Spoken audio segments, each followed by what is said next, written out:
who is this? Like, this is not something that we would do or look at. Like, Right. this is wrong. Like, this Right. is just not right.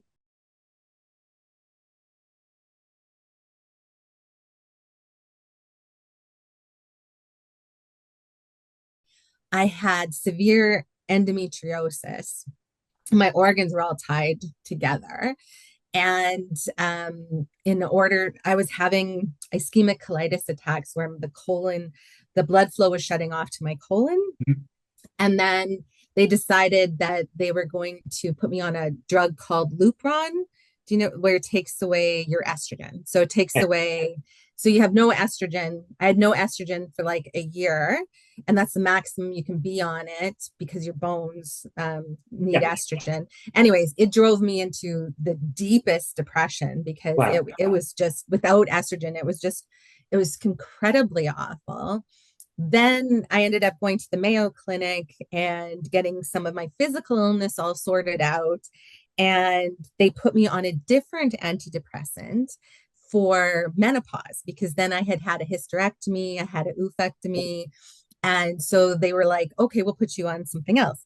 Little to anybody's knowledge, that antidepressant wasn't the same as fluoxetine. So the OCD came back in a barreling race Yes. Yeah. because like it didn't have it anymore. What I needed, So but it I wasn't didn't know that. SSRI, it was an earlier, Right, a right, tricyclic or something like that. right. But I didn't know that at the time, and it was no doctor's fault either because I didn't tell anybody what I saw. So how would anybody know that that's what I Right. had? Like, right? And so till it got so extremely bad that um, it was becoming very real thoughts of suicide, right?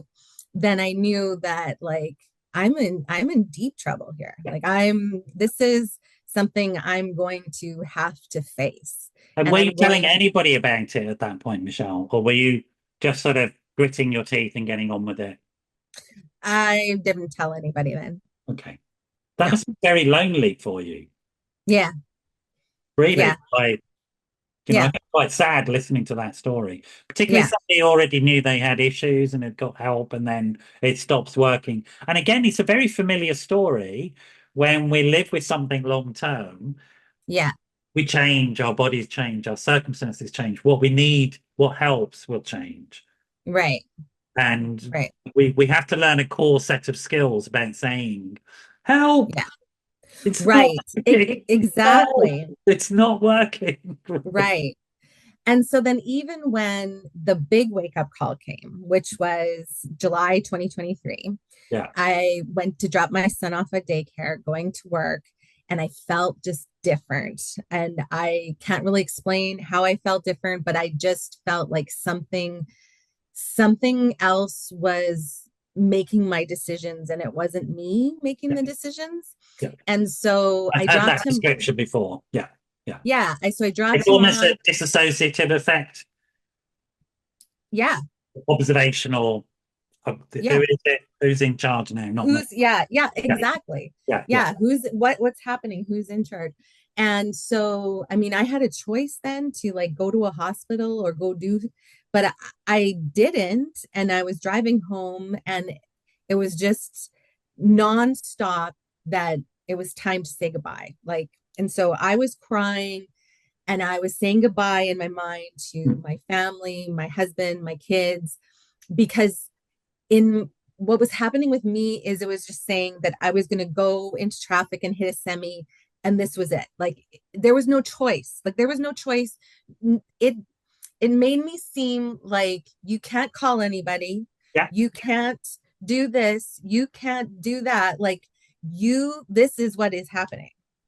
And so to me, at that time, it felt almost like when I look back at it, like a brain aneurysm or like a heart attack, like something wanted to take my life that day, right? And Mhm. I don't feel like it was me who wanted to take my life that day because I didn't want to go. And so, anyways, I ended up getting home, and because I kept thinking about it the whole way, but the thought kept saying to me, well, but you got to do it all the way. You don't want to do it halfway, right? So then I thought when I get home, I would just figure out how many pills to take, and then it would be over that way. And it just so happened my husband, who was out bailing, he came in the house for some coffee. And when I saw him, I snapped and I just started crying. And I was just like, what's going on kind of thing. I said, and I said I did tell him then what had happened. And and then we were worried and scared, but I was starting different medications and in between medications, and so just kind of watched that and went back to my psychiatrist. And then it really wasn't until it happened again in January 2024. And it was actually the book that I was writing. So I started writing the book, and I started writing what I had been through. Mhm. And it was like, Noel, like the other side of my brain was like, that was recognizing it for the first time. It was like, that's like, no, those are secrets. Like, those are things we hold back Right. there. And I'm writing them and I'm seeing it on paper. And I'm like, my logical brain is like, this is real, Michelle. Like, you Yes. are ill. Yeah.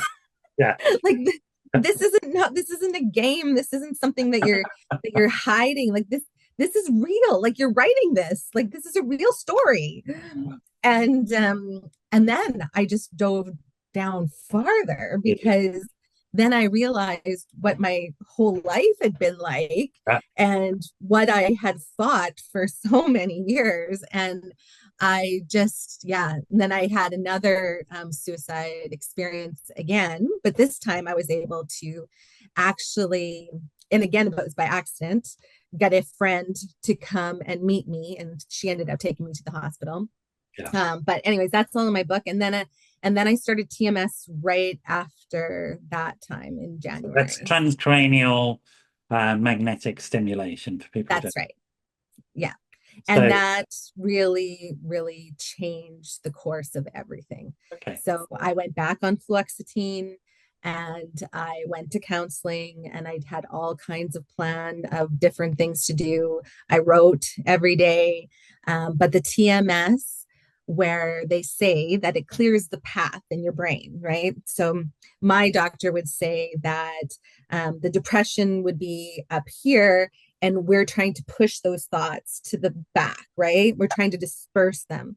With OCD, the magnet would hit here. We're trying to disperse those OCD thoughts so they're not stuck in that cycle. And I could, almost imagine it every day. And when I got to about halfway down the treatments, it's like I could envision that those pathways had So changed. you could, yeah, right. Yeah. Like, it was literally like I'd be going to TMS, and my part that was saying all the violent images, like, so because I'd have to go through my script that would go through all the violent things that I'd see all the time. Yeah. And after I did like 20 sessions and I was reading my script, my brain was like, who is this? Like, this is not something that we would do or look at. Like, Right. this is wrong. Like, this Right. is just not right. Yeah. And then slowly finishing the 40 treatments, my brain just ended up having so much more power and control to say, like, no, like, I don't want to do that. I need help. I need to do this. I need to do that. I need to look after myself. And then writing the books, I ended up writing three in total.